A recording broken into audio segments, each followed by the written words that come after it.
Turma do Propósito, boa noite, meu irmão. Segunda-feira, segundo dia da semana, estamos em Números 17. Que alegria, irmãos. Quarto livro da Bíblia, estamos na metade do quarto livro.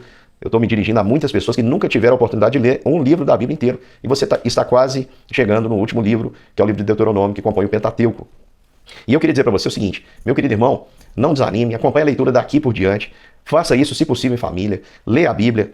Depois cada um vê o vídeo em conjunto, comentem sobre o que vocês têm aprendido, para que a gente possa crescer juntos aí nessa caminhada. Não esqueçam, o objetivo é que a gente leia e ensine a palavra de Deus aí, especialmente aos menores da nossa casa. Privilegie aí a criança, o seu filho, explique para ele, incentive a ler e também a ver os vídeos e aprender. As explicações, na maioria das vezes, são simples. Faço uso aqui de alguns recursos didáticos que são importantes, facilitam aí na compreensão. Vamos juntos, ore com a sua família, ore por sua família, coloque diante de Deus aquilo que você acha que é importante e também, meu irmão, tente mudar. Mudar é importante. Você sabe o que você precisa mudar, coloque diante do Senhor isso. Vamos lá para Números capítulo 17, um capítulo pequenininho, dá para a gente aprender bastante. Quero só relembrar os irmãos o capítulo de ontem, o capítulo 16. Confesso para os irmãos, foi o vídeo mais difícil de todos que eu já fiz, não pelo conteúdo, mas pelo cansaço. Ontem eu estava extremamente cansado, lutando contra o sono. Então, meu querido irmão, vocês me perdoem aí alguma falha, deu para ver que a minha fala estava bem mais pausada, por causa do cansaço, eu lutando ali contra o sono, mas consegui, mais uma vez, gravar o vídeo aí e apresentar para os irmãos, que Deus me dê graça e saúde para estar com os irmãos aqui nessa caminhada e não falhar um dia sequer. Esse é o meu desejo, eu tenho colocado isso diante do Senhor. Então, no capítulo 16, versículo 10, nós vamos ver que Coré, como eu falei, ele tinha um objetivo oculto. Em algumas Bíblias aparece Corá, algumas Bíblias aparece Coré, né? Na versão atualizada, que é a que a gente usa mais, aparece Corá. No versículo 10 mostra qual era o objetivo oculto. Ele queria o sacerdócio. Por quê? Porque a posição do sacerdote era uma posição de destaque. Vamos lembrar que Moisés era uma espécie de líder político e Arão era uma espécie de líder religioso. Em uma nação onde a forma de governo era teocêntrica. Ou seja, o povo era dirigido pelo próprio Deus, pelas leis de Deus. Portanto, nós temos aqui Arão e Moisés como uma liderança fortíssima. E Corá aproveita o parentesco com Arão, porque ambos eram da tribo dos coatitas, aliás, do clã dos coatitas. Ambos eram da tribo de Levi. Vamos lembrar que Levi teve 3 filhos, Gerson, Merari e Coate. E esses filhos formaram clãs, e esses clãs cada um tinha uma função. Os Meraritas tinham uma função, os Gersonitas tinham outra função, e os Coatitas, eles tinham uma função mais específica, que era carregar nos ombros os utensílios do templo. Já a família de Arão, dentro dos Coatitas, ela tinha a exclusividade do sacerdócio. O Senhor escolheu Arão para que fosse o primeiro sumo sacerdote, e os seus filhos para que fossem sacerdotes. E não pensa que isso não trazia consigo responsabilidade. Vamos lembrar que Nadab e Abiú, filhos de Arão, foram mortos pelo Senhor, porque apresentaram fogo estranho. Era algo extremamente sério. O ser sacerdote devia observar a lei do Senhor. Aquele que serve ao Senhor tem que entender que o Senhor, nosso Deus, é zeloso. O Senhor, nosso Deus, ele é aquele que nos tem na sua mão direita, nos chama para servi-lo. Nós estamos na mão direita dele, tanto para sermos abençoados, como também para sermos corrigidos. Lembra da visão que aparece lá em Apocalipse, no capítulo 1, mostra o filho do homem que anda no meio dos 7 candeeiros de ouro. Os 7 candeeiros são as igrejas, e ele tem na sua mão 7 estrelas. Ele interpretando isso no último versículo do capítulo 1, o próprio Senhor Jesus vai dizer que o mistério das estrelas que estão na sua mão direita são os anjos da igreja, ou seja, aqueles que dirigem, aqueles que o Senhor escolhe para estar na liderança. Ou seja, eles são mensageiros de Deus, têm a responsabilidade, têm um dever de falar aquilo que o Senhor deseja, né? Os anjos da igreja, anjo é mensageiro, então tem essa responsabilidade de trazer a mensagem da parte do Senhor. E por que está na mão direita? Ao mesmo tempo que é uma posição de confiança, é uma posição também que se cobra muito, né? É muito dado e muito cobrado. Tanto pode ser abençoado, quanto pode ser também corrigido por aquele que os tem na mão direita, nesse caso é o Senhor Jesus. Então, voltando aqui para o assunto, Moisés e Arão eram uma liderança. Quando Corá percebe que a liderança deles estava sendo questionada, porque o povo, por causa dos seus próprios pecados, não entrou na terra. Vamos lembrar que eles foram afetados ali pelo relatório dos 10 espias descrentes, não ouviram Caleb e Josué, e portanto eles começaram a murmurar contra o Senhor se irou contra eles, disse: meia volta, já que vocês querem voltar para o Egito, voltem para o Egito, voltem no caminho do Mar Morto. Os filhos que vocês estão com pena deles, esses meninos vão crescer, vão tomar essa terra, e o cadáver de vocês vai ficar jogado no deserto. Então você percebe que nessa região desértica, que nem sempre, pessoal, quer dizer areia, tá? A região desértica era uma região inabitada, inóspita por algum motivo. Às vezes não era simplesmente porque não havia água, às vezes porque tinha alguma dificuldade extra. Animais, bestas, feras, etc. Agora, os filhos deles, que tinham tudo para poder crescer num lugar melhor, no melhor ambiente, eles voltam para o deserto. Eles queriam preservar as crianças, eles tornaram a vida daquelas crianças muito mais difíceis por causa da sua decisão. E aqueles 600 e tantos mil homens vão morrer no deserto, e apenas 2, Josué e Caleb, de 20 anos para cima, é lógico, né, que estavam aptos ali para a guerra, apenas Josué e Caleb entrarão na terra prometida. No entanto, olha só, o que Corá faz é dizer o seguinte: Moisés e Arão, vocês estão achando que Deus só fala com vocês? Deus tem um compromisso com o povo inteiro. Para com isso, que Deus tem um compromisso com vocês. Deus fala com o seu povo. E Corá, ele desafia ali a autoridade de Moisés, e ele se une aos filhos de Ruben, que era a tribo primogênita. Ruben era o primogênito de Jacó, dando a entender que havia ali uma tese de que quem deve dirigir é o primogênito. Então Datã, Abirão e On, eles entram nesse esquema de rebelião. No entanto, On parece se arrepender, significa que, é por isso ele não aparece mais, parece que ele se arrependeu. Sempre há tempo, irmãos, de corrigirmos a nossa rota. Se você, então, está envolvido em alguma espécie de rebelião contra autoridades, contra seus pais, contra pessoas que você deveria ter respeito e não está tendo devido respeito, contra alguma autoridade, meu querido irmão, corrija a sua rota antes que você acabe sendo aí destruído, como foram Corá, Datã e Abirão. Perdão. Corá, Datã e Abirão, o que aconteceu com eles? Vocês lembram? A terra se abriu e eles foram engolidos. Por que eu estou dando todo esse resumo do capítulo 16 de ontem? Porque o capítulo 17, irmãos, é uma continuação. O Senhor quer acabar com essa discussão. Ele diz assim, olha, chega, toda hora vocês estão questionando aí a autoridade de Moisés. Eu vou mostrar para vocês que sou eu que escolhi a autoridade de Moisés e Arão. Faça o seguinte, cada tribo vai trazer um bordão. O que era o bordão? O bordão era um cajado, para os irmãos entenderem bem, era um cajado daqueles que a gente fala aqui em Minas, né? Curado. Você já viu um cabo de enxada de uma ferramenta em que a pessoa manuseia muito e aquele cabo acaba ficando liso de tanto ser usado, seco, antigo. Assim era o bordão. O bordão era uma vara que era arrancada, era um galho, né, que era arrancado. Aquele galho tinha que ter um formato ali que fosse útil para que a pessoa pudesse se apoiar, fosse firme para que a pessoa pudesse usá-lo para defesa, se fosse preciso, ali no cuidado com os animais. Vamos lembrar que o povo de Israel, os hebreus, eram pastores por natureza. Então, o bordão era algo muito comum, quase todos os homens possuíam um bordão, porque servia aí para as longas caminhadas, sempre tinha a sua utilidade.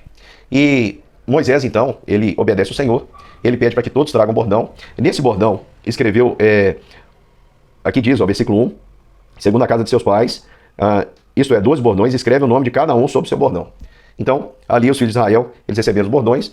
Contudo, da tribo de Levi não recebe o nome de Levi, mas recebe o nome de Arão. Por que ao invés de Levi coloca o nome de Arão? Porque o Senhor vai fazer a seguinte demonstração para aquelas pessoas. Ele vai dizer o seguinte, olha, vocês vão colocar os 12 bordões, cada um representando uma tribo. Na tribo de Levi você vai colocar o nome de Arão. E o que vai acontecer é o seguinte, olha só, versículo 5, o bordão do homem que eu escolher, esse florescerá. Assim farei cessar de sobre mim as murmurações que os filhos de Israel proferem contra vós. Isso, irmãos, era impossível aos olhos humanos. Imagina um cabo de enxada, daquele que já está seco, até curado, liso, de tanto ser usado, gasto. Imagina um pedaço de toco, que é isso que virou, né? Um pedaço de madeira morto, florescer. Aos olhos humanos isso é impossível. E por que o Senhor, ao invés de pôr Levi, colocou Arão? Pelo seguinte, se ele coloca Levi, ia significar que qualquer levita poderia ser sacerdote. No entanto, preste atenção, o Senhor está mostrando que ele escolheu alguém especificamente de dentro de uma tribo e uma família específica para ocupar esse sacerdócio. Então colocam ali 12 bordões, tem até uma imagem aqui que eu achei na internet, achei interessante essa imagem, bem simples, mas mostra aí para nós, né? Os 12 bordões foram colocados ali na tenda do testemunho. Vamos lembrar que ela se chama assim porque ela dava testemunho de algo, ela estava apontando para algo, essa tenda, e a gente sabe que é para Cristo o tempo todo. Então esses bordões são colocados ali na tenda do testemunho, e o bordão de Arão, ele floresce. No outro dia, diz o texto que no dia seguinte, versículo 8, Moisés entrou na tenda do testemunho, e eis que o bordão de Arão, pela casa de Levi, brotara, e não só brotara, diz o texto que ele, tendo inchado os gomos, produzira flores e dava amêndoas. Ou seja, se o bordão tivesse nascido uma raminha, já era um grande milagre, porque uma madeira morta não pode florescer. No entanto, ele não só floresceu, ele não só deu flores, como ele deu frutos. Ele produziu amêndoas. Presta atenção no que o Senhor fez. Deu flores e produzira amêndoas. Meu querido irmão, por que o Senhor tratou Arão assim com tanta honra? Diferente de todos os demais do povo. Preste atenção, irmãos, não tem nada a ver com Arão, isso tem a ver com Cristo. Porque o que o Senhor estava revelando aqui é o seguinte, olha, apenas aquele que eu escolher será o sumo sacerdote. Ninguém se atreva a chegar-se a mim, se não for aquele a quem eu escolhi. É por isso que era apenas um sumo sacerdote por vez. Sacerdotes tinham muitos, sumo sacerdote, um só. Quem se apresentava diante de Deus? Apenas aquela família específica que guardou durante o tempo em que reinou essa antiga aliança. Somente os descendentes de Arão podiam exercer o sacerdócio. E por que isso, irmãos? Porque isso aponta para Cristo. Somente Cristo, como ele mesmo diz, é o único caminho, verdade e a vida, e ninguém vai ao Pai senão por ele. Existe apenas um sumo sacerdote definitivo. E esse sumo sacerdote é Jesus. Os outros todos eram sombras que apontavam para ele. A Bíblia nos diz em Hebreus 9, se você quiser entender a figura de Jesus como sumo sacerdote, Hebreus 9 é o capítulo. Vai dizer que ele entrou no Santo dos Santos como sumo sacerdote, representando ali o seu povo, não levando sangue de animais, derramando seu próprio sangue, prestou o sacrifício uma vez por todas, morrendo no nosso lugar. Então ele ao mesmo tempo ele é o sumo sacerdote e ele é o sacrifício. Ele se oferece no nosso lugar, derrama o seu sangue por nós. E preste atenção, irmãos, esse bordão que floresce, ele tem um significado ainda que as pessoas daquela época não entenderam, e depois eles vão entender, à luz do Novo Testamento a gente consegue entender o significado.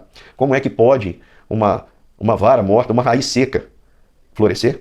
Você lembra de Isaías 53? Isaías 53 diz que foi saindo como uma raiz de uma terra seca, né? Como uma árvore morta. Assim é o que Isaías 53 diz. Não havia nada que atraísse em Jesus. E mais, o Senhor Jesus literalmente morre na cruz por nós. E mesmo morto, o que acontece depois do terceiro dia? O Senhor Jesus ressuscita dos mortos. A Bíblia nos diz, em 1 Coríntios, capítulo de número 15, a partir do versículo de número 20, diz assim: mas de fato Cristo ressuscitou dentre os mortos, sendo ele as primícias dos que dormem. Nesse contexto aqui, dormir significa morrer. E por que Jesus é a primícia dos que dormem? Porque ele é o primeiro a ressuscitar dos mortos. E Jesus ressuscita dos mortos, daquela demonstração ali, não é simplesmente uma demonstração simples, mas o Senhor Jesus demonstra todo o seu poder na ressurreição, garantindo também que nós floresceremos, que nós também daremos fruto. Que aquele que crê nele, ainda que morra, viverá. Ainda que morra, viverá. Portanto, irmãos, esse bordão, ele aponta para Cristo. O bordão seco de Arão que floresceu e que deu fruto. É Jesus na sua ressurreição. Jesus, de fato, ressuscitou, irmãos. E é por isso que a nossa fé não é vã, a nossa pregação não é inútil. Nós proclamamos ao homem que ele pode crer em Jesus, que em Cristo todas as coisas estão resolvidas. Aquele que crê no Senhor Jesus, o Senhor Jesus diz: eu sou a ressurreição e a vida, aquele que crê em mim, ainda que morra, viverá. Por quê? Porque o Senhor Jesus nos garante isso através da sua ressurreição. Ele venceu a morte e ele garante também a nossa vitória sobre a morte. Como o apóstolo Paulo cantou: onde está a morte, a sua vitória? Onde está a morte, o seu aguilhão? O aguilhão da morte é o pecado. O Senhor Jesus tomou das mãos da morte, o aguilhão dela, aquele finco que ela usava para nos acusar. Não há, pois, mais condenação para os que estão em Cristo Jesus, porque a lei do Espírito da vida nos livrou da lei do pecado da morte. Essa certeza de que apenas um era o escolhido trouxe àquele povo temor. Disseram lá no versículo 12 e 13 para Moisés. Então falaram os filhos de Israel a Moisés, dizendo: eis que expiramos, perecemos todos. Todo aquele que se aproximar do tabernáculo do Senhor morrerá. Acaso expiraremos todos? Aquela questão ali foi fechada. Eles disseram: olha, nenhum de nós, segundo a palavra do Senhor, é apto para estar na presença do Senhor. Todos nós, se tentarmos, vamos expirar. O homem que tenta chegar até Deus por si mesmo, irmãos, já está condenado. Mas aquele que crê no único Filho de Deus, aquele que morreu por nós, aquele que se entregou por nós, aquele que esteve entre os mortos, mas ressurgiu e nos garante também a vitória sobre a morte, aquele que crê, meu querido irmão, não passa por juízo. Já passou da morte para a vida, é o que a Bíblia diz. Não há mais condenação para os que estão em Cristo Jesus. E a ordem do Senhor era para que Moisés agora recolhesse aquela vara junto com os outros elementos, conforme a imagem aqui, nessa imagem pequenininha aí, mostra que dentro da arca do testemunho estaria aí o maná, que representa Cristo, as tábuas da lei escritas pelo dedo de Deus. Vamos lembrar que o fim da lei é Cristo. E a vara de Arão também, que representa a Cristo e a sua ressurreição dos mortos. Cristo é o escolhido, irmãos. Não há outro. Não há outro. Ele é o único caminho, a verdade e a vida. E ninguém vai a Deus, ninguém conhece a Deus como Pai, senão por intermédio dele. Meu querido irmão, espero que eu tenha contribuído de alguma maneira para o seu entendimento. E amanhã nós continuamos, capítulo 18 de Números. Um grande beijo e até mais.